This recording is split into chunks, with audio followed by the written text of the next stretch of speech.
rise up, rock with us, it's all groovy. Loosey-goosey, this is Scooby's doing movies. Get down and rock with us, yeah, and you'll see it's all groovy. This is Scooby's doing movies. What up, Scoobs? Dre here. Alex here. Woo! And first and foremost, thanks guys for getting us to 2,000 subs. Yes, thank you. Thank you. We are so excited. Finally. Our first year goal was like we think we can get 2,000 within our first year. You did it. You did it. Maybe like a little week over, but we still got it. Yes, yeah. and all to you guys. So thank you so much for just growing our Scooby gang. That's right. Now, in order to celebrate, and after the hell of a month that we had, we decided to take a 2-week vacation. We needed it. 2-week vacation for 2K subscribers. Yes, a little pat on our backs for ourselves. After like the reaction between our Aquaman and Venom trailers, we were like, you know what? Let's clear the head. Yeah. Get away from it a little bit. Take a breather. Mm-hmm. We're back, and we're kicking things off with something we were talking about all last year, but wanted to build up the trailer reaction brand first. The first Scooby's Do Movies podcast. Woo! Here we go. So the way this is going to work, guys, almost like when we first started Scooby's, we did almost like more newsy type things. We would choose 4 segments because we do everything in 4s around here. Scooby foursome, you know it. You know how we do. So yeah, we're going to get back on that train, and today we're going to start off with, we can understand the sting of internet trolls and people coming at your throat. A big story was Ruby Rose, who I'm sure a lot of you know was cast as Batwoman on the new CW show, was just like... Roasted!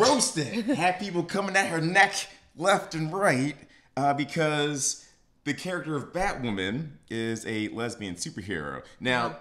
Yeah, so what was interesting about this is most people from the LGBT community were roasting her and saying she was not lesbian enough, she was not gay enough, which Ruby Rose, to her defense, said, I came out as a lesbian at 13. Yes. Now, in the past, she had described herself as gender fluid, and possibly bisexual, so I think some people were saying, like, oh, well, no, we need a real, full lesbian to do this. Which... First of all, I think it's when you're in that community, why are you cutting down another member? Every letter, like LGBTQ, all of those letters matter. So why, even if she was B or Q, or like if you're in that community, everyone should be supporting each other. And it's just ridiculous to me. It just seems like bullying for no reason. Bullying, which is that's what really gets me, the hypocrisy. Because yes, we're in this era of movements, whether it's anything from Me Too to Black Lives Matters to the way people are being treated down at the border crossing, all of this stuff. We're all supposed to be in this thing of you're supposed to be helping people who... It's all right. Like, we got a rotating background. It's just going to happen from time to time. I like it when it's on us. Sorry. Okay. That is really funny. It's like we can't see our faces anymore. But yeah, no, I like it when it's sort of, I sort of find it frustrating the fact that we're supposed to be like looking out for people who are like trying to get a leg up. And yet people from their own group, it's not like this is even coming from like outside like haters or anything. Like people in the LGBT community were coming at her throat saying she's not lesbian enough, which what does that even mean, lesbian enough? Yeah, and it's just like really disgusting if you ask me. It's like when women tear other women down. Like we need to support each other. Like if you're part of the LGBT community, like we should be championing her and being excited that they actually picked. And also the casting director, I don't know his name. We'll get back to that. I'll in the comments. The casting director I know is a gay man. So he's part of the community, and that's why he was excited. Like they were celebrating together. I think that when they were like, "Oh, we're casting Ruby Rose," it was like, people are gonna love this. Yes, we're choosing a proper representation. The casting director was 100% was like school. There was probably no thought in their mind that they were like, "Oh, like the LGBTQ community is gonna be upset about this." Exactly. And another reason why it's really sort of like frustrating and confusing for me is because when you look at the trans movement, when you look at something like that, like if you are a trans female or a trans male, you want to be called a woman or a man. Like Basically, it doesn't matter what genetics say. Like, if you're Caitlyn Jenner, you want to be called a woman. Mm-hmm. If the community can be accepting of that change, how can you not be accepting of someone who says, I'm lesbian? Like, you know what I mean? I'm like, what's the standard for how woman you can be and how gay you can be? It just seems like, it just seems like a double standard to me. Yeah, that's a good point. Yeah. It's like, what do I need to do to prove that I'm a lesbian enough for this role? Right, because in that case, what makes you woman enough to call yourself a woman if you weren't born a woman? I'm not saying I know the answers. I'm just asking the question, guys. That being said, Sorry, I went into deep thought. No, I'm sorry. I literally just zoned out for a minute. I was like, that is a good question. Let me think about that for It's all I'm saying. Again, I'm not making statements for anyone who might be feeling some way in the comments. We're not making statements. We're asking questions. Exactly. And I think also it just kind of boils down to internet trolls. People that, have too much time on their hands and are upset in their own lives have to get on there and be like, oh, you're not lesbian. Like, if you're a happy person, you don't need to spread that kind of hate on the internet. I'm just saying, and bringing it back full circle to our goddamn Aquaman and Venom trailer reactions, all we're saying is, like, we don't mind if people disagree with us. Like, I watch a lot of YouTubers, everywhere from Jeremy Johns to Screen Junkies to Emergency Awesome. Sometimes these people have opinions that I don't necessarily agree with, but I'm never like, kill yourself, Jeremy Johns. Yeah, we don't like bully them. But, I think that's just like when you're going to, just like Ruby Rose, when you put yourself out there and you're going to be public, you're going to be on the internet, you have to expect that there are going to be trolls, there are going to be haters, and it's honestly like it depends on how you react to it. Yeah, after the whole thing happened on our channel, and like you saw, the comments were vicious. But like my buddy Jason, who also is like a comedian and has a YouTube channel, I told him what was going on, and his answer was like, congratulations, welcome to 2,000 subscribers. He said, the more successful you guys become, it's going to keep happening. It's like, you're not going to get less of this. Yeah. He's like, if you guys keep doing this, you're going to get more. This means we made it. That's what he said. He's like, you're going to get more the more people start watching you. Yeah. So it's like, just get used to it. Like, it's just the modern internet. Also to our OG Scooby gang that always comes to our defense. Even when you don't agree with us, sometimes you're like, you know what? Like, I don't really agree, but still love you. Yes. We love you. We love you. Because there's plenty of those comments in there where it's like, we think Aquaman looks good, but like, we respect your opinion. Thank you for that, guys. So I guess to wrap this up, I think I'll just say that I love Ruby Rose. I loved her from Orange is the New Black, and it was in my head. John Wick, always, I love talking about John Wick. Yes, any opportunity to slide that in there. But I just think that we should be, excited, and we should be championing her and supporting her. And I think anyone, like, if you are part of a community, you need to support each other and just not tear each other down. And I'll wrap up with, at the end of the day, guys, like, this isn't Darfur. This isn't the Horn of Africa where children are being sold into slavery. It's a movie! It's a movie! Like, we talk about movies, TV shows, and comics. It's like, this is supposed to be fun. Yeah. This is supposed to be, like, kill yourself. Like, Aquaman isn't real. Like, Batwoman isn't real. Everybody calm the F down. Yep. And that's all I have to say on that. Okay. Yeah. Now, you were, we took, again, like we said, we took our separate vacations. Like, I spent a week in Vegas doing what swingers do in Vegas. Yours is a little classier. Dre's like, I'm going to Vegas. I'm like, oh, God, I don't want to be on that trip. Go with the boys. Well, we were talking today. It's like, you went to Vegas? I'm like, yeah, and came back with a girlfriend. She's like, you came back with a girlfriend? I'm like, wacky Vegas. I don't understand. I went to Maui. Yeah, so I was like, you had a classier trip than I did. And so while I was in Maui, I found out that the movie, The Meg. It's a megalodon, the biggest shark in the world. For some reason, Dre likes to do that with like some sort of Australian accent. The biggest shark in the world. Even though Jason Statham is the star. The first time we talked about it, I kept doing that. Like, I was doing that accent for a week. And then eventually Keller was like, you're doing an Australian accent. I'm like, am I? She's like, yeah. I'm like, why didn't you tell me sooner? I was enjoying it. And now I'm just used to it. Yeah. But The Meg opened up at $45 million. Woo! Which, and then you drop with the Ric Flair. Woo! But I just thought was crazy because, like, when we watched the trailer, we were like, all right, like, it's gonna be corny, but like it's a shark movie. Like I just didn't expect it to have that big of an opening weekend. It did better than Mission Impossible, which I didn't know that you told me. I was surprised by that. And but the thing is, you know, these shark movies, they only come out like every 5 years. You have like a big shark movie, so I could see the Blake Lively one from a few years ago. I think one was called Shark Night 3D, where sharks invade a pleasant Midwestern lake, which impossible. Famously, the most famous shark movie outside of Jaws, obviously, would probably be Deep Blue Sea, where Sam Jackson gives that epic speech and then immediately gets eaten by a shark. So needless to say, they're not amazing movies, but I think because, you know, they only come out every so often, and it's like a fun summertime kind of thrill to like see a shark movie. It's like a classic thing you do. And that is a giant phobia of a lot of people. Like obviously summertime's when you go to the beach and everything, but it is crazy because as we're doing research for this, I look up how different phobias and stuff. Like fear of sharks is one of the number one phobias in America, which is insane because I didn't know that. Yeah, but I'm like, how often are people being eaten by sharks? But yeah, that's a giant one.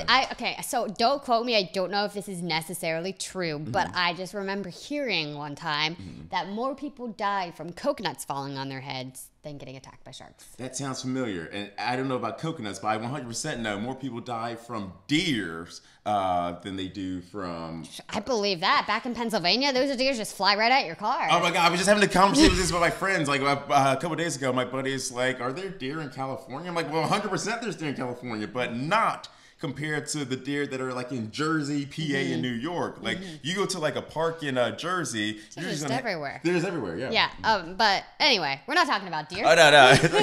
Yeah, it's our podcast. Yes, we talk whatever we want to. This is the way our brains work. Like we're gonna get off topic, so welcome to the podcast. And this is another reason why we want to do this is because we always say it's like we love doing trailer reaction, guys. We really do. But you know, we're not talking monkeys. You know, we have thoughts and ideas, and we're like a podcast is a way for us to basically talk to you. You get to know our personal lives a little bit better. Welcome to our twisted minds. This is the inner workings, and you know, it's a good way. I feel like to share our thoughts. My shirt just like I need to know, but this is the 6th time it just keeps slipping. What are you trying to get more reviews? Yeah, like pulling off the shoulder? It's in style these days. She's working at Scoobs. Okay. Yeah. Anyway, sorry. So where are we? Sharks. In Hawaii. Yes. Yeah. So the Meg opened up at $45 million, and I was just thinking it was funny because I was just in Maui while Dre was in Vegas, doing as those do in Sin City. I was in Maui, and I was surfing, and at one point I realized I was the only one out in the water. Okay. And I'm alone on my surfboard, like really far out. And like I just start getting this wave of paranoia, like, if a shark comes... Did a shark swim up to you? Is that where you're going with this? No. I'm like, where are you going with this? No, it's not that cool of a story, okay?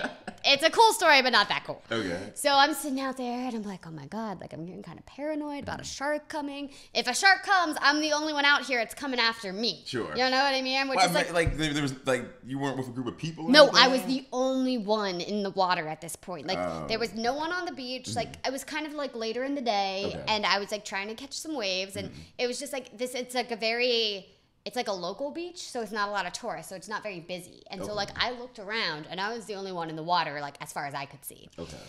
So I'm thinking to myself, like, all right, I'm just going to catch one more wave, and then when I catch this wave in, I'm just going to go back to shore because I was scared. Like, I was like, I don't want to be alone out here anymore. Sure. So I caught my wave, finally, and I'm just learning. Wait, were you surfing? Yeah. Can you say? I didn't know. You see, this is why we're doing this. I didn't know she could surf. Okay, I would say...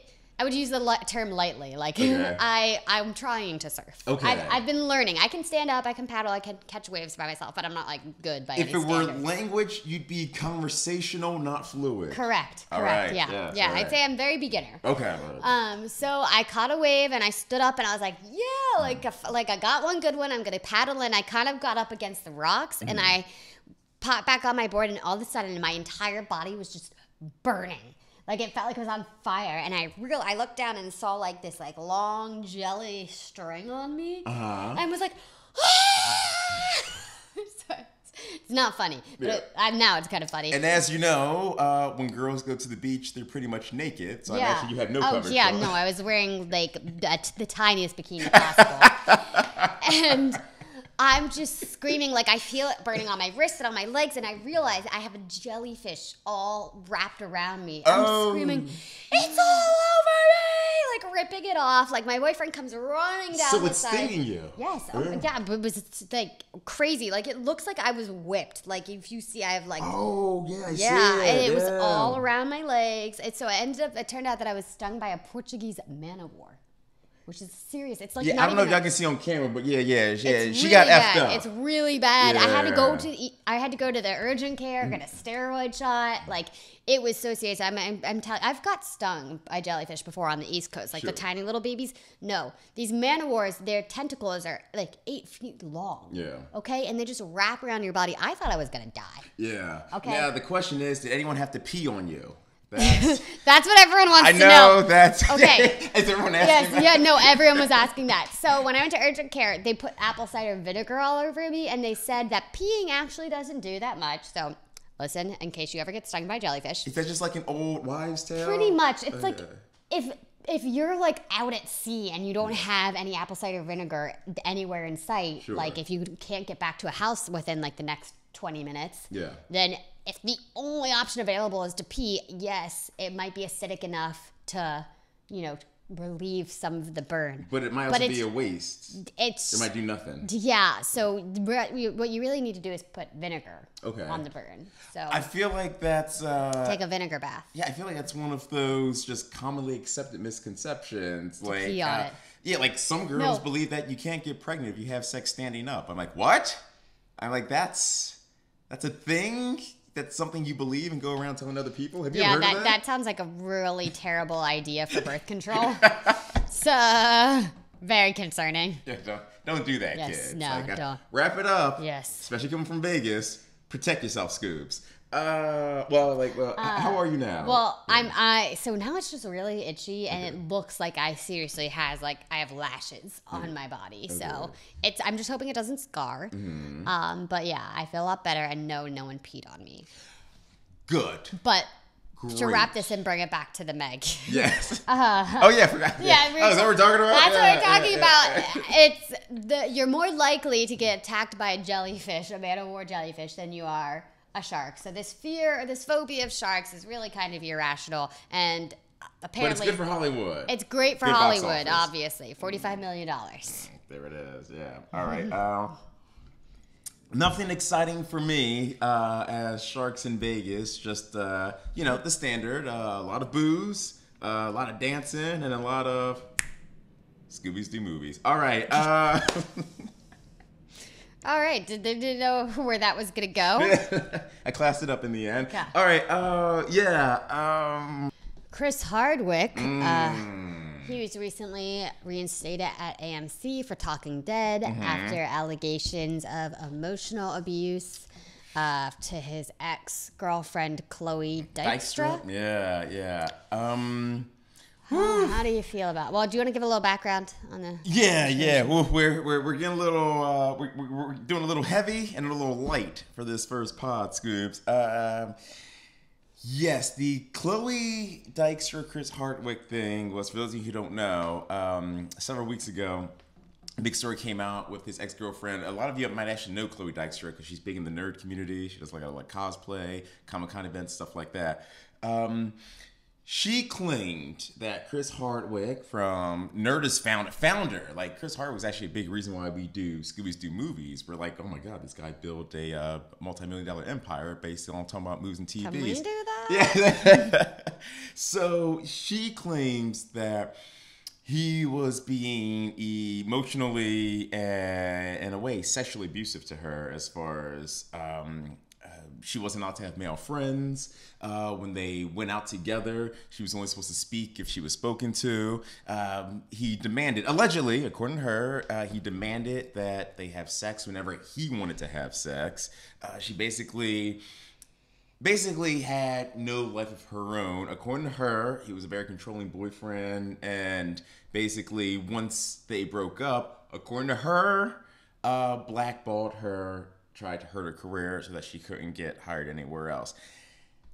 Now, AMC this week reinstated him as the host of Talking Dead, Talking with Chris Hardwick, and apparently a lot of his Comic-Con and hosting contracts were renewed because they did an investigation.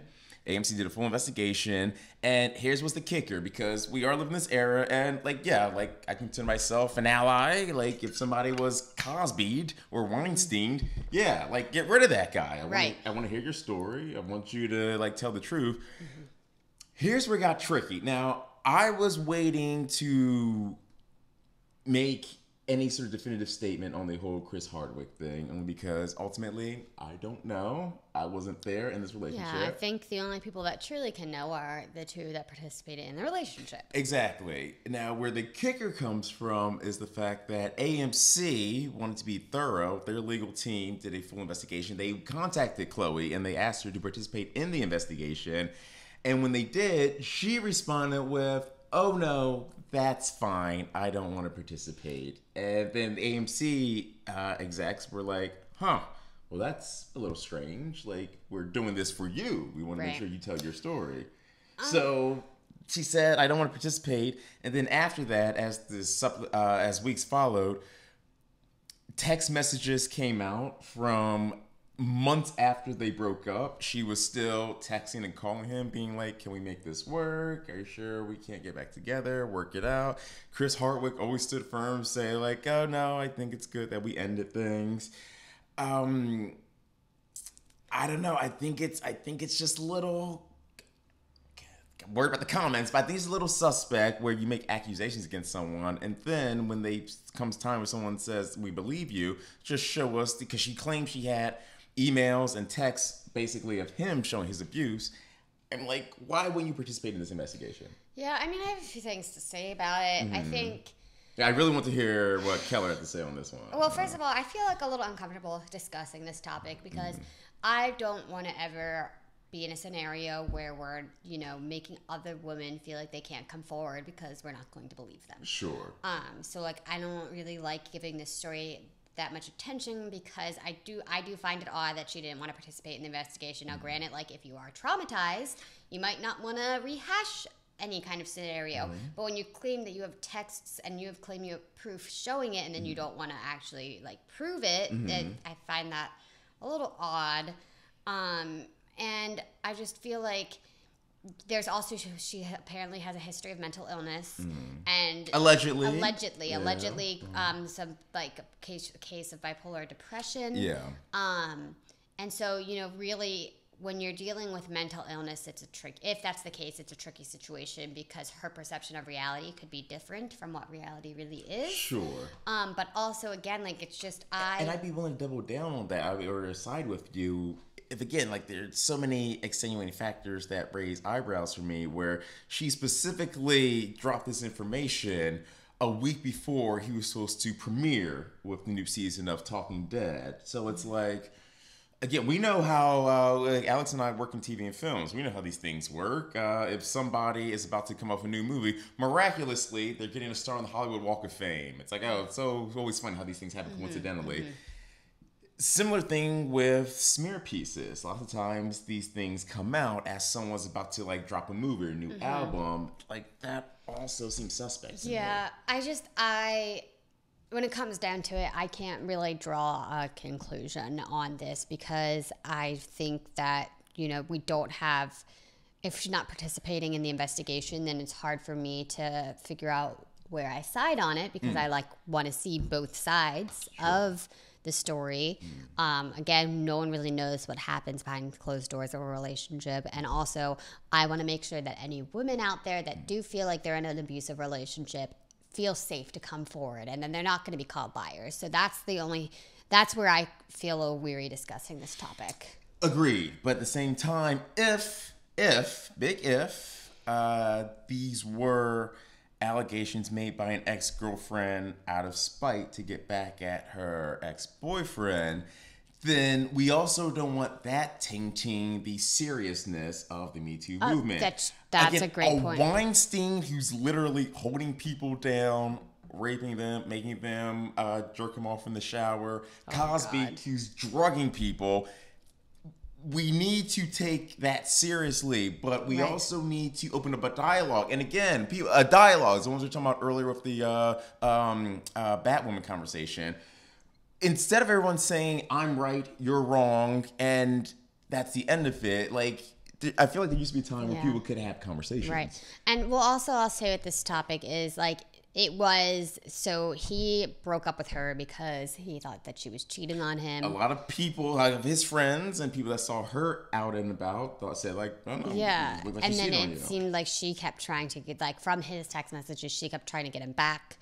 And allegedly, she has gone out with guys in the past that she maybe thought could help her career, allegedly. So again, like all these little pings. There's a lot of things that, are red flags for me in this story. And and I I think imagine it like is you don't want whether her or anybody else, you don't want a false narrative ruining a movement that is actually important. That's exactly, like, it's like you don't want this to discredit the Me Too movement. Yes. Yeah. These types of, like, potentially false allegations. Sure.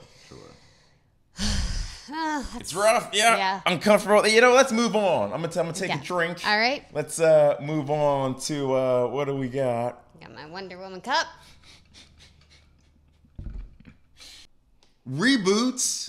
Sabrina specifically is the last thing we're going to talk about for the day. Now, you really wanted to talk about this, right? Yeah. So there's a lot of reboots coming at us. The Chilling Adventures of Sabrina. They just released some new set photos, and it looks really creepy. So for those of you who don't know yet, The Chilling Adventures of Sabrina was like the original horror kind of style of the comic of Sabrina the based Teenage on Witch. the more modern comic. Right, Yeah. right. And so Sabrina the Teenage Witch, I grew up watching with Melissa Joan Hart's version. What? Clarissa explains it all. That takes me back. Woo! That takes me back. It's just like, it's very nostalgic for It me, is, and it I is. loved it. And I, like, back when I was watching it, I always thought it'd be really cool to be a witch and have a talking cat. I talk to my cat all the time. Because why wouldn't you? Yeah, like, I secretly think my cat can understand everything I'm saying and can speak English, and it just, like, won't tell me. I believe that. Yeah, so I've always, like, been really into that witchy stuff, and I'm really excited that they're bringing back the series. And now that I'm a little bit older, I think I'll be able to handle a more creepy version. And, again, me, I'm a little scaredy cat. But the set photos look really cool, and I've been recently getting into some witchy stuff myself. Yeah, now for me, this is the nuts and bolts, the meat and potatoes, if you will. Tell them why the Sabrina reboot really speaks to you as of this past year. So, yeah, of this past year, I've just been really getting in touch with, like, I guess my inner witch craft. Purchasing more crystals, learning more about crystal energy. I just got a goddess card tarot set. Which I want you to do a reading on me. I want you to tell my I have to get my future. studying on. Okay. But I will. Like, maybe I will do it on camera. Yes, we'll do. You know what? We're saying it right now. Once she has her like tarot card down, we'll do it on the pod. Yes, Yeah. that will be very exciting. But yeah, I've just been trying to be more like open-minded, and I feel like I've been manifesting really positive things in my life this year through this new way of thinking. We keep saying, just in general, part of it's because of you guys, and just in our life in general. Like, this year has been an amazing year. We set so many milestones for ourselves, whether it was professionally, romantically, just mind, body, and soul wise. Like, Keller and I have both set some milestones for We've been saying it's our golden year. But yeah, like she told me, like she read like earlier in January, she read this sort of like, sort of astrological like trajectory breakdown for me. Specifically for Dre. Yeah. And it said it was going to be his golden year. Yeah. And you didn't really believe me at the time. You're like, really? I did. I was like, okay. And I was like, no, this is supposed to be the golden year for you. And she's right. It's like I got a raise at work. We got back around the season, which may not have happened. In addition to that, like Got a manager. Filmed a pilot. So I'm gonna talk about all your accolades here. I'm like, you did so much this year. got a girlfriend out of nowhere. Like, Nowhere. what the hell? Like, that was the big kicker. I'm like, everything else that's been going on in my life, like, that happened this year, like 2,000 subs, scoops, like, you know, the hardcore ones, your DCs, your Cali Buzzes, your Knicks. Like, you guys have been so awesome this past year. And then, yeah, I was like, well, I know, like, you know, Keller, I guess, was mostly right, but, you know, I haven't found love. You were like, I don't really need it, though. Everything's going so good in my life. Like, right before, he's like, yeah, I'm really glad, actually, that I'm not dating anyone because things have been going so good in my life. Like, a girlfriend would just be a distraction. Like, literally and, like, 2 weeks before going on vacation, I give, like, this big speech. You're right. Yeah, no, you were like, everything this year is great. You know what? I think, like, not having a girlfriend actually made my year great because I got to really focus on other things. And then he comes back, he's like, Keller, I got a girlfriend. And I literally had to sit down. I was like, what? She really was. She kept asking me. She was like, what? Yeah, so guys, nerds can get girlfriends. Yeah, they can.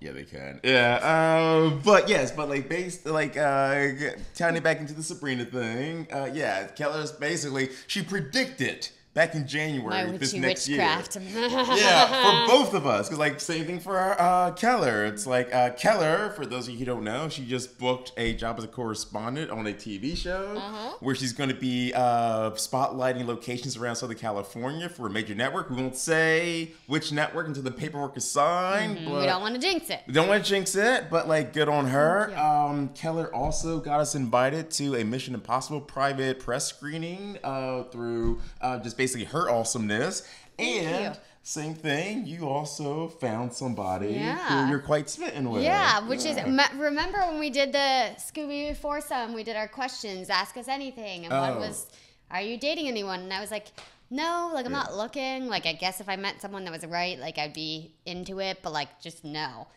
Met a guy, swept me off my feet. Same thing with me. And so this, to finally answer the questions that we get at least once a month, no, Keller and I are not dating. We're just friends, and now we're dating other people that we really like. So stop asking. Yeah. People are still going to be like, when are you guys going to date? They're not going to accept it. I would say there are 3 questions we get more than anything in the comments, or I guess we what's it called? Comments. First off is like, good on you guys. It's like, we love your content. Like, that's the number one thing. Like, more than anything else, we're like, we love your show. We love your information. You guys are really informative. Awesome on you. Great. After that is, Alex is really hot. So, yes. Like, if you guys can keep it more based on the content and less on her physical appearance.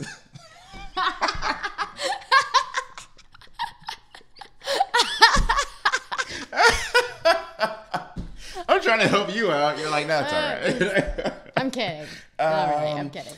I get a lot of teeth comments. Oh, yeah. Those white teeth. I get a lot of teeth. Brighter than my future. Yeah, we got one comment. It's like, God damn, this nigga's teeth's brighter than my future.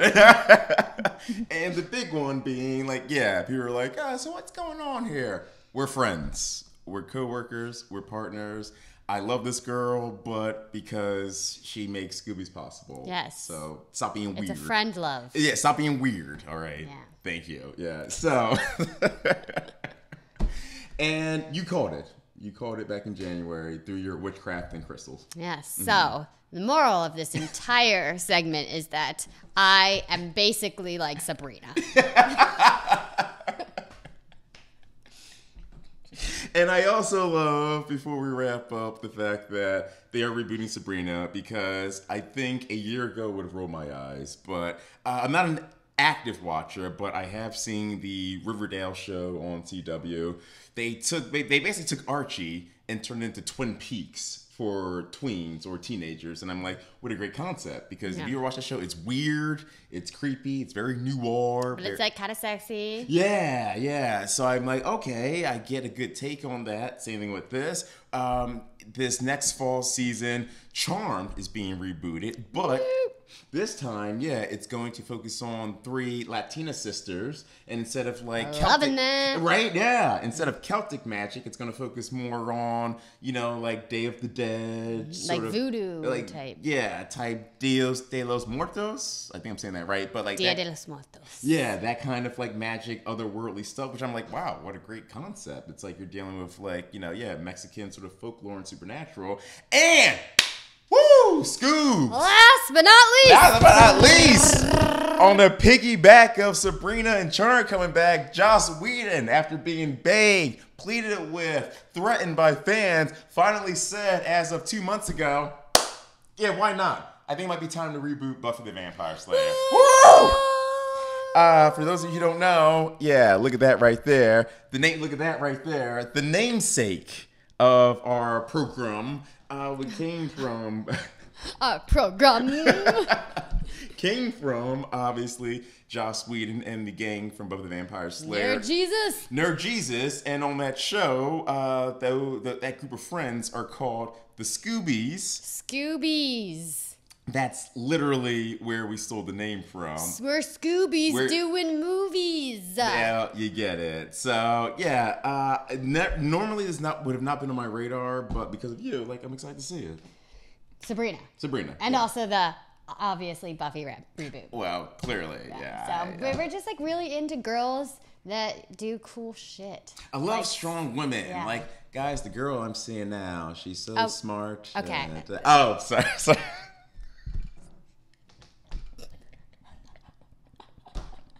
We do not talk about it on that show. Yeah. Wait, we do not talk about that on this show. If I did that a month ago with my boyfriend, you would have been like, get out. That's true. That's true. Like, what are you doing? Cute professional. You're right. We'll save that for some other time. But yeah, Buffy coming back. Good times. Scoobs. Yeah. Thanks for checking out our first ever podcast. Please let us know if you stayed for the whole thing. Thank you for that. And let us know. Is there anyone still listening at this point? I don't know, because I listen to Joe Rogan every day religiously. And you wouldn't want to listen to us talk for this long. I mean, again, like I figure, 2,000 plus. I figure if you're a fan, you want to know what's going on in our lives. Well, and as time goes on, we're gonna get more comfortable, more drunk, and we're just gonna start. Okay, I'm drinking water. I am not. This is the opposite of water.